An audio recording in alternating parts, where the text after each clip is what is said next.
नमस्कार दर्शक बंधु आपण समस्त को ओडिशा तंत्र ज्ञान को हार्दिक स्वागत। आज भिडियो रे सूर्य कायाकल्प साधना विषय कहवाक जाउछि। भगवान सूर्य नारायण होउछंती देवता मानक भितरे जीवनी शक्तिर आधार। जीवन रे जदि आमे आरोग्यता दीर्घायु प्राप्ति करिया चाहूँ तेबे एही साधना करिवा उचित। आरोग्यता दीर्घायु एवं उत्तम शरीर केवल भगवान सूर्य ही देई पारंती।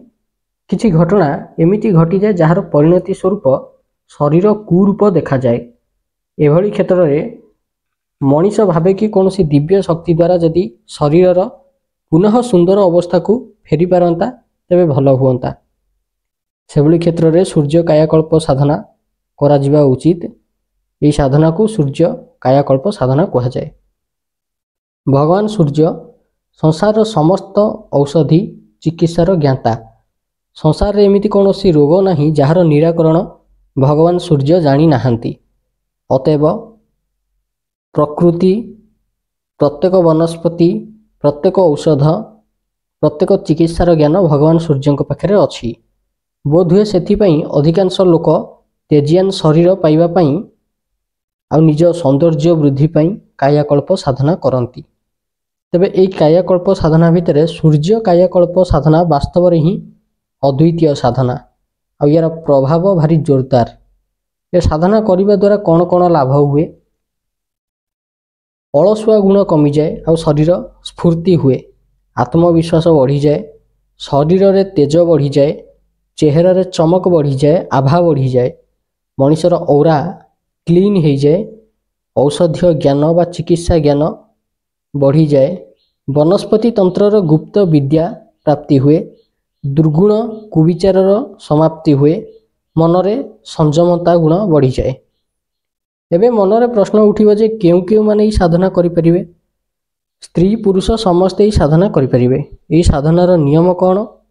साधना जेतिकी दिन चलिबो सेतिकी दिन पर्यंत आइंष पियाज रसुण छुईबे नाही, मद छुईबे नाही, नख केश काटिबे नाही, मिछ कहिबे नाही, पर निंदा करिबे नाही, पर निंदा शुणिबे नाही, कौन सी जीव प्रति हिंसा करिवेनी कि हिंसात्मक मनोभाव रखिवेनी। यह साधना पई आवश्यक सामग्री कौन?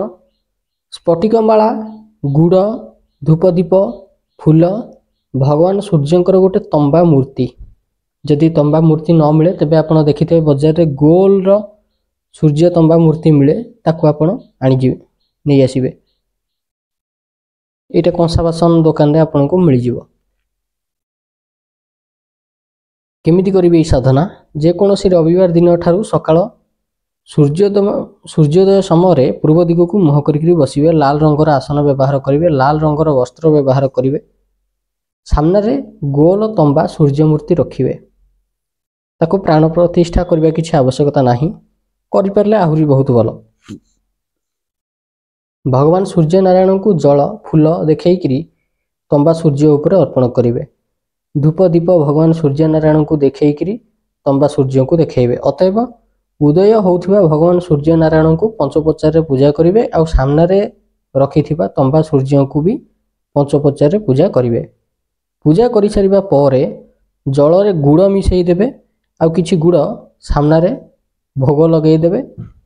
जो गुड़ पानी रे मिसई थबे लोटाए जल रे मिसई थबे से लोटा जल सामने रे रखिबे।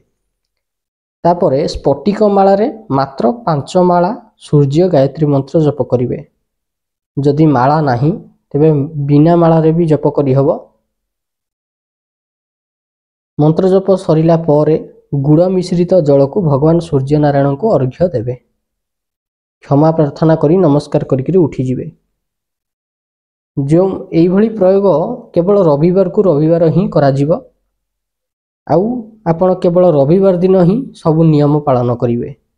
बाकी दिन मानकरे नियम पालन करिवे किछि आवश्यकता नहीं। केवल रविवार को रविवार ही नियम जहाँ सब ऊपर कहली, मिछ कहिवेनी, काहाकू हिंसा करिवेनी, मद मांस खाइवेनी, एगुड़ा केवल रविवार ही करिवे। एई भली प्रयोग केवल रविवार को रविवार ही करिवा। किछि दिन भितर परिवर्तन आपण निजे अनुभव करिवे। एथिरे विशेष खर्च नहीं। जदि स्फटिक माला नहीं तेबे घंटे पर्यंत सूर्य गायत्री मंत्र बिना मालारे जप करिपरिबे ध्यान रे बसिकिरी किंतु मंत्र उच्चारण स्पष्ट हवा दरकार आउ बाहर को शुभा जीवा दरकार। यही विधि रे पूजा उपासना करिकिरी देखंतु भगवान सूर्य नारायण आशीर्वाद खूब शीघ्र प्राप्ति हब। जो मानकर कुंडली रे सूर्य महादशा किंबा अंतर्दशा चली से माने यही प्रयोग करिकिरी देखंतु। केते रविवार करा जीव प्रश्न उठिबो कम से कम 21 रविवार तेणिक आप सारा जीवन कले भी किसी असुविधा ना केवल तो सप्ताह को गोटे दिन मात्र 2 घंटा बेसी बेसी समय लगे ताठू बेसी नुहे 2 घंटा 1.5 घंटा समय लगे। ये गोटे तंबा सूर्य मूर्ति उपर आपण घर अन्य सदस्य भी प्रयोग करें नचेत एका बेलके परिवार लोक मिसिकिरी भी यही प्रयोग करें। तेबे आपण यही प्रयोग करिकिरी देखंतु आपन जीवन में कौन आप चमत्कार अनुभव करछंती आसिकी निहाती कमेंट रे जनइबे।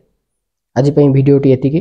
जदि आपन को तंत्र मंत्र रिलेटेड वीडियो साधना रिलेटेड वीडियो देखिया को भल लागे तेबे आपण आम चैनल टी को सब्सक्राइब करंतु। धन्यवाद।